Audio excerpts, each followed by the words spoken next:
नमस्कार, गोड्डा झार न्यूज में आप सभी का स्वागत है। आइए जानते हैं झारखंड की तमाम छोटी बड़ी मुख्य खबरों को। पर आपने अभी तक गोड्डा झार न्यूज चैनल को सब्सक्राइब नहीं किया है तो प्लीज चैनल को सब्सक्राइब कर बेल आइकन को प्रेस कर दे ताकि खबरों का अपडेट आपको मिलता रहे। साथ ही एक लाइक और प्यारा सा कमेंट जरूर करें। चलिए शुरू करते हैं आज की पहली महत्वपूर्ण खबरों से। राज्य में मैट्रिक और इंटर की कॉपियों का मूल्यांकन अप्रैल के प्रथम सप्ताह से होगा शुरू। झारखंड एकेडमिक काउंसिल यानी कि जैक ने इसकी तैयारी कर दी है शुरू। राज्य में मैट्रिक और इंटर की कॉपियों का मूल्यांकन अप्रैल के प्रथम सप्ताह से शुरू होगा। झारखंड एकेडमिक काउंसिल यानी कि जैक ने इसकी तैयारी भी शुरू कर दी है। मूल्यांकन को लेकर राज्य भर में 60 केंद्र बनाए गए हैं और मूल्यांकन कार्य सीसीटीवी कैमरे की निगरानी में होगा। मूल्यांकन केंद्र निर्धारण के दौरान इस बात को सुनिश्चित किया गया है कि जहां राज्य भर में लगभग लगा हो स्कूल या कॉलेजों में इंटर के लगभग 8 लाख छात्रों की कॉपियों का मूल्यांकन करेंगे। आप सबको बता दूं कि आज सोमवार से सभी जिलों के ट्रेजरी से उत्तर पुस्तिकाओं का उठाव होगा। उत्तर पुस्तिकाएं इस सप्ताह तक मूल्यांकन केंद्रों पर पहुंच जाएंगी। इसके बाद जिला स्तर पर परीक्षकों की नियुक्ति कर मूल्यांकन का कार्य शुरू होगा। अप्रैल के अंत तक मूल्यांकन कार्य पूरा हो जाएगा। इसके बाद मई अंत तक रिजल्ट जारी करने की प्रक्रिया शुरू होगी। 10 जून तक मैट्रिक समेत इंटर तीनों संकाय का रिजल्ट जारी हो जाने की संभावना है। आकांक्षा प्रवेश परीक्षा हुआ संपन्न, रिजल्ट मई में। राज्य सरकार द्वारा संचालित निःशुल्क कोचिंग संस्थान आकांक्षा में नामांकन के लिए प्रवेश परीक्षा रविवार को हुई। जिलों द्वारा झारखंड एकेडमिक काउंसिल को भी भेजी गई रिपोर्ट के अनुसार राज्य भर में परीक्षा शांतिपूर्वक हुई। परीक्षा में लगभग 40,000 परीक्षार्थियों को शामिल होना था। परीक्षा में लगभग 98% परीक्षार्थी शामिल हुए। परीक्षा का रिजल्ट मई में जारी होने की संभावना है। रांची में परीक्षा को लेकर कुल 6 केंद्र बनाए गए थे। परीक्षा में शामिल होने के लिए कुल 2519 परीक्षार्थियों ने आवेदन किया था, जिसमें से 1689 अभ्यर्थी शामिल हुए। वहीं परीक्षा में 830 परीक्षार्थी अनुपस्थित रहे।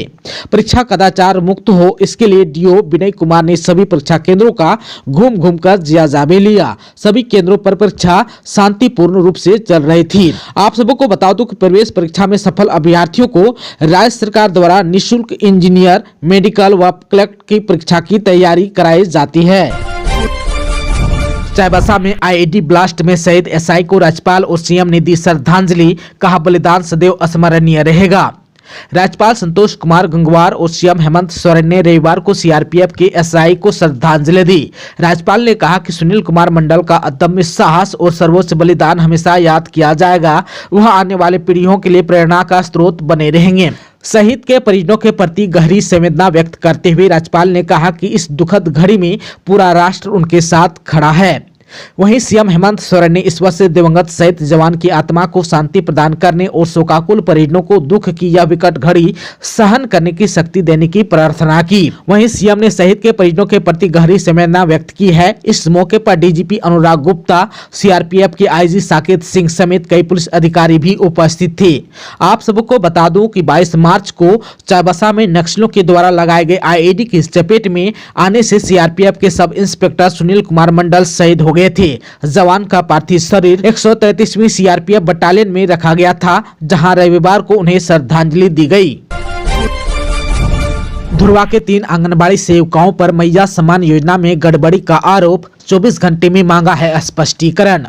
मुख्यमंत्री मैया सम्मान योजना के तहत लाभार्थियों से अवैध वसूली का मामला सामने आया है। रांची जिला प्रशासन को मिली शिकायतों के बाद रांची के डीसी मंजुनाथ भजंत्री ने धुरवा क्षेत्र के 3 आंगनबाड़ी सेविकाओं से स्पष्टीकरण मांगा है। स्पष्टीकरण 24 घंटे के भीतर ही देना है। जानकारी के मुताबिक जन शिकायत कोषांग के आधिकारिक वेबसाइट नंबर पर शिकायतें प्राप्त हुई है, जिसमें धुरवा के 3 आंगनबाड़ी केंद्रों की सेविकाओं पर लाभार्थियों से आवेदन सत्यापन के नाम पर पैसे वसूलने का आरोप लगाया गया है। अब जो है डीसी ने इस मामले को गंभीरता से लेते हुए बाल विकास परियोजना पदाधिकारी सदर को निर्देश दिया है कि वे इन सेविकाओं से स्पष्टीकरण लेकर 24 घंटे के भीतर अपनी रिपोर्ट को सौंपें। डीसी मंजुनाथ भजंत्री ने चेतावनी दी है कि अगर निर्धारित समय के भीतर संतोषजनक जवाब नहीं मिला तो संबंधित सेविकाओं के खिलाफ अनुशासनात्मक कार्रवाई की जाएगी। साथ ही दोषी पाए जाने पर उन्हें उनके पद से हटाया भी जा सकता है। रांची में होगा इंडिया साउथ अफ्रीका मैच, 3 साल बाद फिर एक मैदान पर दोनों टीमें 30 नवंबर को होगा आपस में भिड़ंत। 9 अक्टूबर 2022 के बाद एक बार फिर झारखंड की राजधानी रांची का JSCA क्रिकेट स्टेडियम गुलजार होने वाला है। आप सबको बता दूं कि 9 अक्टूबर 2022 को इंडिया और साउथ अफ्रीका की टीमें आपस में मैच खेली थी। अब एक बार फिर दोनों टीमें आमने सामने होने वाली है। अगले 30 नवंबर को इंडिया और साउथ अफ्रीका के बीच वनडे मैच खेला जाएगा। आप सबको बता दूं कि मैच शेड्यूल के अनुसार वनडे सीरीज का दूसरा मैच 3 दिसंबर को रायपुर में और तीसरा मुकाबला 6 दिसंबर को विशाखापट्टनम में खेला जाएगा। क्रिकेट प्रेमियों के लिए यह मैच खास होने वाला है क्योंकि भारतीय टीम घरेलू मैदान पर हमेशा शानदार प्रदर्शन करती रही है। JSCA स्टेडियम एक बार फिर से क्रिकेट के दीवानों के उत्साह और जोश से भर उठेगा। आप सबको बताते चले कि इससे पहले 9 अक्टूबर 2022 को भी भारत और साउथ अफ्रीका के बीच रांची में वनडे मुकाबला खेला गया था, जिसमें टीम इंडिया ने 7 विकेट से शानदार जीत दर्ज की थी। अब जो है एक बार फिर रांची के दर्शकों को अंतर्राष्ट्रीय क्रिकेट का रोमांच अपने शहर में देखने को मिलेगा। हेमंत सरकार पर जमकर बरसे जयराम महतो, मैया योजना, पेंशन और नौकरी को लेकर साधा निशाना। पूर्वी सिंहभूम जिले के चाकुलिया प्रखंड के कुचिया सोली मैदान में रविवार को जनसभा को संबोधित करते हुए डुमरी के विधायक सह झारखंड लोकतांत्रिक क्रांतिकारी मोर्चा यानी कि JLKM प्रमुख जयराम महतो ने कहा कि झारखंड का बजट सत्र चल रहा है। इस वर्ष राज्य का बजट 14 खरब 54 अरब रुपये का है। राशि जो है काफी बड़ी है, लेकिन राज्य सरकार के पास इसे खर्च करने के लिए नीति का अभाव है। वहीं उन्होंने कहा कि पूर्वजों के बलिदान से ही झारखंड मिला है, परंतु सरकार द्वारा नीति और नियम नहीं बनाए जाने से लोग आज भी अपने ही सूबे में मजदूर बनकर रहने को मजबूर हैं। राज्य की जनता को अपने अधिकारों को लेकर सजग रहने की जरूरत है। वहीं जयराम महतो ने कहा कि राज्य सरकार अपना वोट बैंक बढ़ाने के लिए मैया योजना के तहत महिलाओं को 2500 रुपये महीना दे रही है, जबकि दूसरी ओर दिव्यांग, विधवा महिला और 8 घंटे काम करने वाली जलसहिया, सेविका, रसोईया को इससे भी कम पैसे मिल रहे हैं। मैया सम्मान योजना में बिना काम करने वाले महिलाओं को 2500 रुपये दिए जा रहे हैं, तो कम से कम काम करने वाले महिलाओं को दोगुनी राशि अवश्य देनी चाहिए। उन्होंने कहा कि विधवा, वृद्ध, दिव्यांगों को 2500 रुपये और जलसहिया, सेविका, पोषण सखी, स्वास्थ्य सहिया तथा माता समिति को कम से कम 5000 रुपया देना चाहिए। इसके लिए वे विधानसभा में आवाज भी बुलंद करेंगे। वहीं डुमरी के विधायक ने कहा कि झारखंड के निर्माण में पूर्वजों ने अपनी जान भी दी है और जमीन भी दी है।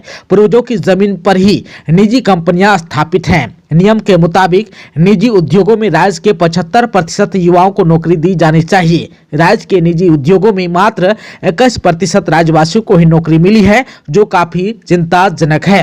वहीं राज्य सरकार यहां के नौजवानों के हक और अधिकारों को छीनने का काम कर रही है। उन्होंने कहा कि राज्य में नीति निर्धारण को लेकर सत्र के अंतिम दिन यानी कि 27 मार्च को वे अपनी बात रखेंगे। उन्होंने राज्य के पक्ष और विपक्ष के विधायकों से उम्मीद जताई है कि इस मामले में सभी एकमत होकर उनका समर्थन करेंगे। कुचिया सोली में पार्टी कार्यालय का किया उद्घाटन।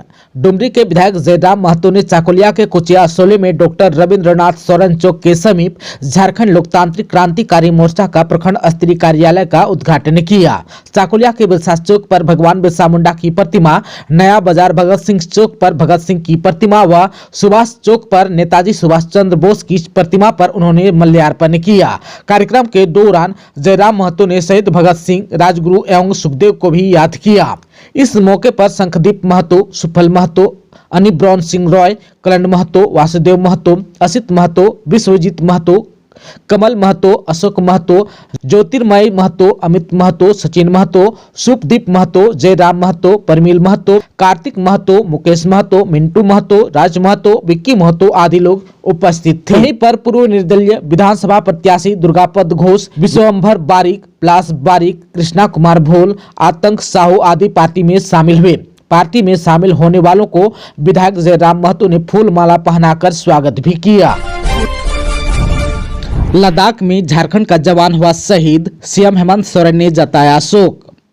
लद्दाख में सेना की गाड़ी दुर्घटनाग्रस्त हो गई। इसमें झारखंड के सिमडेगा जिले के जवान किशोर बड़ा एवं एक अन्य जवान शहीद हो गए। ये सड़क हादसा शनिवार को लेह जिले में हुए। सीएम हेमंत सोरेन ने सोशल मीडिया एक्स पर इनकी शहादत पर शोक प्रकट किया है। झारखंड के मुख्यमंत्री हेमंत सोरेन ने सोशल मीडिया एक्स पर शोक प्रकट करते हुए कहा कि लद्दाख में सेना की गाड़ी दुर्घटनाग्रस्त होने से झारखंड के जवान समेत एक अन्य जवान भी शहीद हो गए हैं। उन्हें यह दुखद समाचार मिला है। मरांग बुरु शहीदों की आत्मा को शांति प्रदान करें और शोकाकुल परिवारों को दुख की विकट घड़ी सहन करने की शक्ति दें। आप सबको बता दूं कि लद्दाख के लेह जिले में शनिवार को देश सेवा करते सड़क हादसे में सेना के 2 जवान शहीद हो गए। इनकी शूरवीरों की पहचान हवलदार किशोर बड़ा और सिपाही सूरज कुमार के रूप में की गई है। आप सबको बता दूं कि झारखंड के सिमडेगा जिला के तुरतुरी पानी निवासी जवान किशोर बड़ा लेह में आर्मी के 699 टाटा बटालियन में हवलदार के पद पर पदस्थापित थे। 20 मार्च को लेह में जवान किशोर अपने बटालियन के साथ वाहन से कहीं जा रहे थे। इसी दौरान बर्फ का पहाड़ उनके वाहन पर गिर गया। इसी हादसे में जवान किशोर बड़ा शहीद हो गए। लद्दाख में शहीद झारखंड के बेटे का पार्थिव शरीर तिरंगे में लिपटा देख रो पड़ा पूरा गांव, दी गई अंतिम विदाई। लद्दाख के लेह में आर्मी 699 टाटा बटालियन में हवलदार के पद पर पदस्थापित झारखंड के सिमडेगा जिले के लाल किशोर बड़ा का पार्थिव शरीर रविवार को तिरंगे में लिपटा पैतृक गांव नानेसेरा तुरतुरी पानी पहुंचा, जहां शव पहुंचते ही पत्नी 3 बेटियां समेत पूरा गांव रो पड़ा। हर किसी की आंखें नम थी। विधायक भूषण बड़ा, उपायुक्त अजय कुमार सिंह, एसपी सौरभ कुमार, जिला परिषद सदस्य जोशीमा खाखा, रांची मिलिट्री स्टेशन के जवान सहित कई लोगों ने शहीद को श्रद्धांजलि दी। विधायक ने शहीद के शव को कंधा भी दिया, मिट्टी देकर अंतिम विदाई दी। वहीं विधायक भूषण बड़ा ने कहा कि शहीद किशोर बड़ा की शहादत बेकार नहीं जाएगी। वे शहीद जवान के परिजनों के साथ हैं। शहीद के परिजनों को शहर में जमीन दिलाई जाएगी। उनके परिजनों को अनुकंपा पर भी नौकरी दिलाने के साथ साथ अन्य सभी लाभ दिलाने में सहयोग किया जाएगा। वहीं विधायक ने शहीद जवान की विधवा पत्नी एवं 3 बेटियों को ढाढ़स भी बंधाया। इस मौके पर बीडीओ समीर रेनियार खलगो, थाना प्रभारी अजित लकड़ा, पंचायत सदस्य समिति प्रतिमा कुजूर, पंचायत अध्यक्ष नीलेश इक्का आदि लोग उपस्थित थे। पलामू में वन विभाग की टीम पर जानलेवा हमला, चोर चोर का शोर मचाकर वन रक्षियों को पीटा, 5 हुआ जख्मी, 2 ट्रैक्टर छुड़ाकर हुए फरार। पलामू जिले के छतरपुर थाना क्षेत्र अंतर्गत बस्टिहा जंगल में शनिवार की देर रात 11 बजे के करीब अवैध पत्थर सीज करने गए वन रक्षियों पर जानलेवा हमला किया गया, जिसमें 5 वन रक्षी जख्मी हुए हैं। इन्हें इलाज के लिए रात में ही मेदिनी राय मेडिकल कॉलेज हॉस्पिटल में भर्ती कराया गया। माइंस और क्रशर माफियों के इशारे पर ग्रामीणों ने वन विभाग की टीम को घेर लिया और लाठी डंडा पत्थर से वार कर अवैध पत्थर लदे 2 ट्रैक्टर को छुड़ाकर ले गए। वन विभाग को जानकारी मिली थी कि बसडीहा जंगल में अवैध पत्थर तोड़कर ट्रांसपोर्टिंग के लिए रखा गया है, जिसका उठाव रात में ट्रैक्टर से किया जाता है। इस सूचना पर शनिवार की दोपहर वन विभाग की टीम ने जंगल का मुआयना किया था, जिसमें पत्थर तोड़े जाने की बात सही साबित हुई थी। अधिकारियों ने रात में कार्रवाई का प्लान बनाया था। रात 11 बजे 16 की संख्या में वन रक्षी जंगल पहुंचे तो उस वक्त 2 ट्रैक्टर पत्थर लेकर जाते हुए मिला। छापामारी टीम ने ट्रैक्टर को रोक दिया। इसके बाद स्थानीय ग्रामीण महिला, पुरुष, बच्चे जुट गए। साजिश के तहत चोर चोर हल्ला करते हुए ग्रामीणों की भीड़ जुटा ली। देखते ही देखते भीड़ उग्र हो गए और वन वृक्षों पर हमला कर दिया। मौका देखकर ट्रैक्टर चालक पत्थर लदा ट्रैक्टर लेकर भाग निकला। जख्मी वनरक्षी आशुतोष तिवारी ने बताया कि जान बचाने के लिए वे लोग भी भागने लगे। ग्रामीणों की पिटाई से जख्मी होकर गिरते पिटते भागे। घटना की सूचना एसडीओ, एसडीपीओ को भी दी गई। रात में अधिकारी पुलिस टीम के साथ पहुंचे, तब तक ग्रामीण जंगल से भाग चुके थे। घटना में वनरक्षी आशुतोष तिवारी का पैर टूट गया है। सरसीज उरांव, लक्ष्मीकांत, राकेश रोशन और पंकज कुमार के सिर और पैर में चोट लगी है। अधिकारी इन्हें उठाकर हॉस्पिटल ले गए। गिरिडीह के बागोदर में भीषण सड़क हादसा, आइसक्रीम लोड कंटेनर डिवाइडर से टकराया, गैस लदी होने से लगी आग, चपेट में आया दूसरा वाहन। गिरिडीह जिले के बागोदर के ओरा में तेज रफ्तार आइसक्रीम लोड कंटेनर डिवाइडर से जा टकराया और नियंत्रित होकर टकराने से उसमें गैस लीकेज हो गया। इससे आइसक्रीम लोड कंटेनर में आग लग गई। आग इतनी भयावह और तेजी फैला कि वहां पहले से खड़ा ब्रेक डाउन कंटेनर भी इसके जद में आ गया। कुछ लोगों ने इसकी जानकारी बागोदर पुलिस को दी। बागोदर पुलिस ने तत्काल अग्निशमन वाहन को बुलाते हुए आग पर काबू पाया। जब तक आग पर काबू पाया जाता तब तक आइसक्रीम लोड कंटेनर पूरी तरह से जल चुका था। इसके साथ ही दूसरा कंटेनर भी जल गया। जामताड़ा में पेट्रोल पंप कर्मी की गोली मारकर हत्या। 3 बदमाशों ने पैसों से भरा बैग छीना, विरोध करने पर मारी गोली। झारखंड के जामताड़ा जिले में एक पेट्रोल पंप कर्मचारी की गोली मारकर हत्या कर दी गई। घटना जामताड़ा जिले के फतेहपुर थाना क्षेत्र के गोविंदपुर साहिबगंज स्टेट हाईवे स्थित चौकुंडा नायरा पेट्रोल पंप की है। जानकारी के मुताबिक देर शाम 3 नकाबपोश बदमाश टीवीएस अपाची बाइक से पेट्रोल पंप पर पहुंचे। उन्होंने तेल भरवाने की बहाना बनाया। इसके बाद पेट्रोल पंप कर्मचारी जनार्दन मांझी से बकझक करने लगे। इसके बाद बदमाशों ने गोली मारकर रुपयों से भरा बैग छीनकर फरार हो गया। प्राप्त जानकारी के अनुसार जनार्दन बिंदा पातर थाना क्षेत्र के चरकादह गांव के रहने वाला था। वह अपने पिता का एक इकलौता ही बेटा था। उनके चचेरे बड़े भाई समीर मांझी ने आरोप लगाते हुए बताया कि कुछ दिन पहले जनार्दन का अपने बहनोई 7 साल गांव के रहने वाले महेंद्र महतो से झगड़ा हुआ था। बहनोई ने जनार्दन को जान से मारने की धमकी दी थी।